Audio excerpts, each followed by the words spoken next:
It's 2:14 a.m. on a Thursday. The kitchen is dead silent. The cold blue glow of a smartphone screen resting on the quartz island illuminates a thin face framed by black hair. He is standing perfectly straight in the dark hallway. His hands are completely empty. He's not touching the phone. He's just staring at it like it's a bomb about to go off. On the screen, a banking app. The transaction history shows a massive six-figure corporate direct deposit hitting just 2 weeks ago. The available balance directly underneath it, $842.11. This isn't a glitch. This is the silent, suffocating realization that the math isn't mathing. I know exactly what you're thinking right now. You're sitting there making $45,000 or $60,000 a year, and you're rolling your eyes so hard it hurts. You're thinking, cry me a river. If I made $250,000 a year, all my problems would vanish overnight. I'd be sleeping like a baby, not having a midnight panic attack in a dark hallway. But you're wrong, because you are suffering from the single greatest financial illusion of the modern era, the arrival fallacy. The arrival fallacy is the deeply ingrained lie that crossing a specific income threshold magically unfucks your financial life. We are conditioned to believe that the people making 5 times our salary have achieved total freedom. The brutal reality, they are drowning in the exact same panic you are. They just have a better zip code. Let's do the brutal, unforgiving math on the modern American dream. Let's look at the couple pulling in $250,000 a year. They hit the holy grail, right? Watch how fast the system swallows them whole. The phantom money. First, the IRS takes its cut. With a blended effective tax rate of roughly 30%, $75,000 evaporates before they even see it. We're down to $175,000. The locked up wealth. Next, corporate HR and conventional financial media convince them they must max out those 401ks. Another $46,000 is locked away in a market they can't touch for 3 decades without massive penalties. The real take-home. Now we are at $129,000. Divide that by 12. They take home roughly $10,750 a month. Sounds like a fortune, right? Now let's look at the lifestyle overhead required to maintain the illusion of being a $250,000 family. They bought the standard 4-bedroom suburban home to match their new corporate titles. At a 7% interest rate with inflated property taxes and insurance, that mortgage is $4,200. Because they live in the nice suburbs, they can't be seen driving rust buckets. They need 2 reliable, safe cars. Not even luxury, just new. That's $1,800 a month in dual auto loans. Then there's childcare, that essential preschool program so their kid doesn't fall behind the neighbor's kid. Another $2,500 a month. Let's do the subtraction. $10,750 minus the house, the cars, and the daycare. They are left with exactly $2,550. Out of $250,000, they have $2,550 left to cover groceries, utilities, health insurance premiums, gas, student loans, cell phones, and maybe a single exhausted date night at a chain restaurant where the appetizer costs $18. Do you see the trap? Their monthly free cash flow is practically identical to a disciplined, quiet earner making $55,000 a year, who lives in a modest 2-bedroom apartment and drives a paid-off 2014 Toyota. The system doesn't want you to get rich. The system wants you to scale your income so you can qualify to borrow more of their money. The banks don't give a damn about your title. They just want to upgrade you to a shinier cage. You think you're tired because you don't make enough. They're tired because they make $250,000 and still have to mentally check their bank balance before adding organic chicken to the grocery cart. The income scaled, the freedom stayed at absolute zero. The air smells like synthetic eucalyptus and debt. You're standing in the aggressively sterile, perfectly climate-controlled waiting area of a luxury auto service center. The espresso machine in the corner costs more than your first car. So the lateral proximity sensors on your 3-year-old SUV are out of alignment, he says smoothly. We can recalibrate them for $3,200. You nod. You take a sip of their complimentary sparkling water. You stare blankly at the wall, pretending it doesn't physically hurt to breathe. Just outside the floor-to-ceiling glass of the dealership stands our guy. He has a thin face and black hair. He is standing perfectly straight on the pavement. His hands are completely empty. He isn't holding a car key, a coffee, or a phone. He is just watching the transaction through the glass, immune to the madness, because he sees the invisible strings attached to the shiny metal box. I know exactly what you're thinking right now. I make $45,000 a year. I don't drive a German luxury tank, so this doesn't apply to me. Skip ahead. Do not skip ahead, because whether it's a $75,000 financed SUV or a $42 Uber Eats order for 2 sad, lukewarm burritos, the underlying psychological virus is exactly the same. It's a highly engineered trap called the deserve tax. You work 50, maybe 60 hours a week. Your boss is micromanaging you. Your inbox is a nightmare. By Friday at 6 p.m., your brain is mentally pulverized. This is not an accident.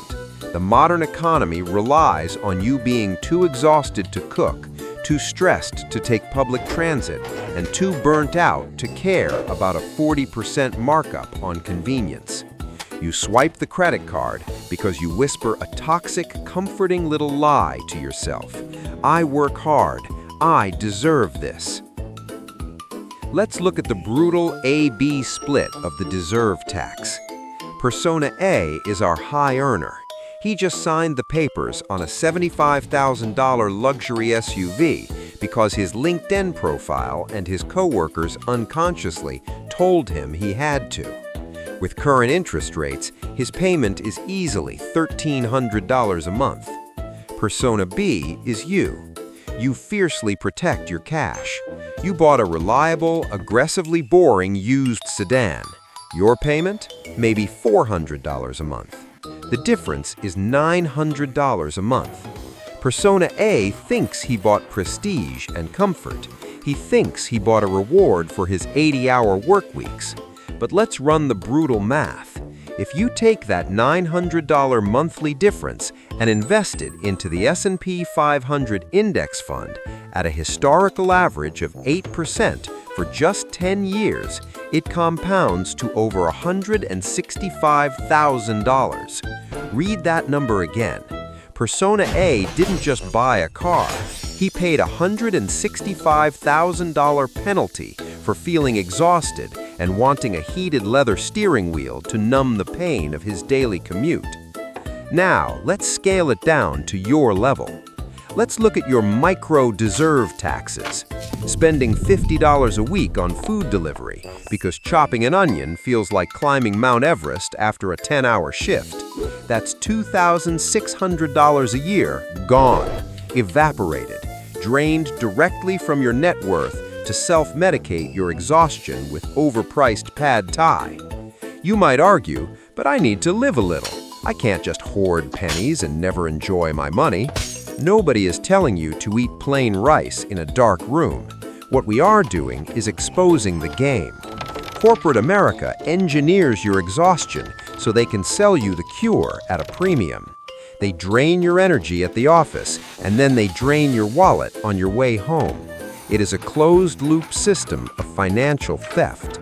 The deserve tax is how the working class stays broke and how the upper middle class builds their own beautifully upholstered prison. They are financing their own captivity, and the bank is more than happy to hand them the pen. The cursor blinks relentlessly next to a bright purple button. Pay in 4 easy installments. You're staring at the checkout screen for a deeply mediocre 5-day family trip to a crowded beach resort. Just over your shoulder stands our guy, thin face, black hair, standing perfectly straight in the glow of the monitor. His hands are completely empty. He isn't holding a mouse, a credit card, or a calculator. He is frozen, watching you hover over the trackpad, feeling the crushing psychological weight of borrowing from your future self just to escape your present reality for 120 hours. I know exactly what you're thinking right now. It's 0% interest. It's just smart cash flow management. I'm using their money for free. Stop lying to yourself. You are falling for the banking industry's greatest, most devious psychological trick. Over the last 40 years, they have successfully rewired the American brain to completely ignore the actual price of a product and focus exclusively on the monthly minimum. If they can get you to ask, "Can I afford the payment?" instead of, "Can I afford the item?" they own you. Let's look at the A-B split of the monthly payment prison. Persona A is our high earner making $250,000. He thinks he's an untouchable financial genius because he has massive equity in his overpriced suburban fortress. The kitchen is looking a little dated. Time for white shaker cabinets, a massive quartz island, and a commercial-grade stove. The contractor bids $90,000. Does our high earner pay cash? Of course not. He taps into a home equity line of credit, a HELOC. The bank smiles, hands him a pen, and locks him into an 8.5% rate amortized over 15 years.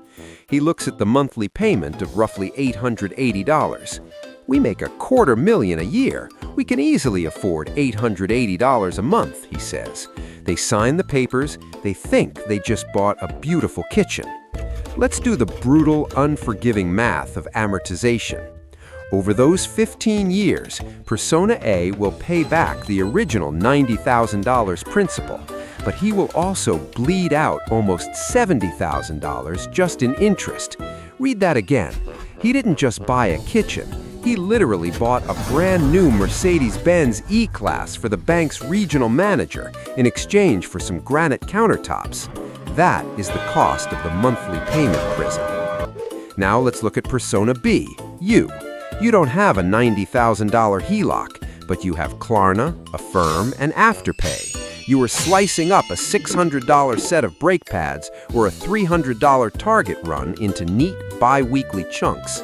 The trap is identical. The danger of the monthly payment prison isn't just about the interest rate. It's about committing your future labor to pay for your past consumption. Every time you slice up a payment, you are placing a lien on your future energy. You are guaranteeing that on a rainy Tuesday morning 3 months from now, no matter how sick or exhausted you feel, you must go to work, because the money you are going to earn that Tuesday has already been spent today. The high-income earner is trapped in a $90,000 HELOC cage. You might be trapped in a $300 pay-in-4 cage, but the bars are forged from the exact same steel. The illusion is that you can afford it. The reality is you are renting your own life back from the bank, 30 days at a time. The sun is setting on a pristine, chemically manicured suburban cul-de-sac. You are trapped in a circle of canvas folding chairs, holding a sweating can of an overly hopped craft IPA you don't even like. Dave from 3 doors down is talking, yet again, about the supply chain delays on his new Brazilian hardwood deck. Just outside the circle stands our guy, thin face, black hair, standing perfectly straight on the edge of the stamped concrete driveway. His hands are completely empty. He isn't holding a beer. He isn't holding a plate of artisanal cheese. He is just standing there, quietly observing the exhausting performance art of the upper middle class, because he knows the secret. The air here is thick with financial insecurity, masked as casual bragging. Everyone in this circle is secretly one missed corporate bonus check away from a catastrophic foreclosure. I know exactly what you're thinking right now. Must be nice. I live in a cramped duplex next to a 4-lane highway. I'd kill for a boring neighborhood block party and a Brazilian hardwood deck. These people have it made. You are mistaking a beautifully decorated cage for an open field. This is the deadliest psychological trap of the entire system. The golden handcuffs and the paralyzing fear of the downgrade. The working class traps themselves with credit cards, but the upper middle class locks the door, swallows the key, and smiles for the Instagram photo. Why? Because they have surgically attached their human identity to their consumption. To downgrade, to move to a cheaper zip code, to pull the kids out of the elite travel sports league, to sell the boat, is to broadcast failure to the tribe. And human beings are biologically wired to fear tribal rejection more than death. They would literally rather drown in hidden debt than look broke at a block party. Let's look at the brutal A-B split of the prestige zip code. Persona A is our $250,000 earner. He had to buy into the right neighborhood so his kids could go to the right schools and he could invite his VP over for dinner. But it's not just the massive base mortgage, it's the invisible premium of the address. He pays an extra $1,200 a month in inflated, hyper-aggressive local property taxes. On top of that, he pays $600 a month in mandatory homeowners association fees just so a committee of bored retirees can measure the height of his grass. That's $1,800 a month, vaporized, burned in the driveway for the illusion of status. Let's do the math on the ego. If Persona A took that $1,800 a month, just the extra tax and HOA premium, and invested it at 8% historical return over 20 years, it compounds to a staggering $1.05 million. Read that number out loud. $1.05 million. He literally traded a decade of early retirement for a motorized neighborhood security gate and a community tennis court he uses twice a year. Now let's look at Persona B, you. You're doing the exact same thing on a micro scale. You're renting the luxury mid-rise apartment downtown for $2,200 instead of the slightly older garden-style unit 10 minutes further out for $1,500, just so you can use the rooftop pool geotag on your stories. You're holding on to the $150 premium gym membership you use once a week because walking into the $20 budget gym feels like a personal demotion. You are terrified of the downgrade. The system weaponizes your ego against your net worth.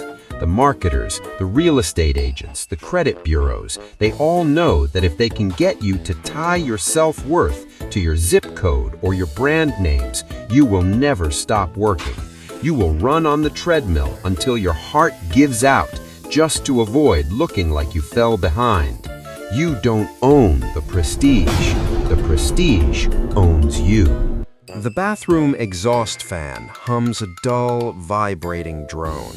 The harsh fluorescent vanity light casts a pale glow across the mirror. He stares into the glass. Thin face, black hair, standing perfectly straight. His hands are completely empty. He isn't gripping the edge of the sink. He isn't holding a toothbrush or a towel. But the suffocating midnight panic from Chapter 1, it's completely gone. It has been replaced by a cold, surgical realization. The Matrix just glitched. He finally sees the invisible wires attached to his bank account, his ego, and his exhaustion. The game is understood, and he has made the terrifying, beautiful decision to stop playing it. I know exactly what you're thinking right now. This is great philosophical theory, man, but I make 50 grand a year. Investing is what you do when you actually have extra money left over at the end of the month. I don't have leftovers. That is the final, fatal lie the system feeds you. The concept of leftover money is an economic myth. Thanks to Parkinson's law, your lifestyle expenses will automatically swell to consume your entire available income. If you wait for leftovers to start investing, you will literally die waiting. Let's look at the brutal A-B split of escape velocity. Persona A is our $250,000 earner. What happens if he actually wakes up? He takes home roughly $175,000 after the IRS gets its cut. Instead of mindlessly riding the lifestyle escalator, instead of the HELOCs, the luxury SUVs, and the neighborhood prestige, he does the unthinkable. He caps his family's consumption at $90,000 a year. He defends that boundary with ruthless, almost psychopathic aggression. That leaves an $85,000 gap. If he aggressively invests that $85,000 gap into the S&P 500 every single year, the math goes nuclear. With a savings rate hovering around 50%, he doesn't need to grind until his spine gives out at 65. He hits escape velocity and can fully retire in under 8 years. He literally buys back the rest of his natural life before his kids even finish middle school. Now let's look at Persona B, you. You make $55,000. Your take-home is roughly $45,000. You decide to kill the deserve tax. You destroy the monthly payment prison. You swallow your pride, ignore the fear of the downgrade, and cap your absolute lifestyle survival number at $35,000. You just created a $10,000 gap. If you ruthlessly defend that gap and invest it at a historical 8% return, it isn't just a safety net, it is the ultimate middle finger to a system designed to keep you broke. That $10,000 a year compounds to over $150,000 in a decade and nearly $500,000 in 20 years. But more importantly, you bought immediate autonomy. When you have an expanding gap, you stop vibrating with low-level anxiety. You can tell a toxic boss to go kick rocks. You can sleep through the night because your survival is no longer dependent on your next paycheck. The math of compound interest does not care about your W-2. It does not give a damn about your corporate job title, your degree, or your zip code. It only cares about one single metric: the gap. The brutal, beautiful distance between what you earn and what you burn. The system desperately wants you to be a consumer. It wants you to be a stomach, endlessly digesting their convenience, their credit, and their status symbols until you die exhausted. It is time to trigger the identity shift. You are no longer a consumer. You are an investor. Opt out of the escalator. Stop trying to look rich and start fighting to be free.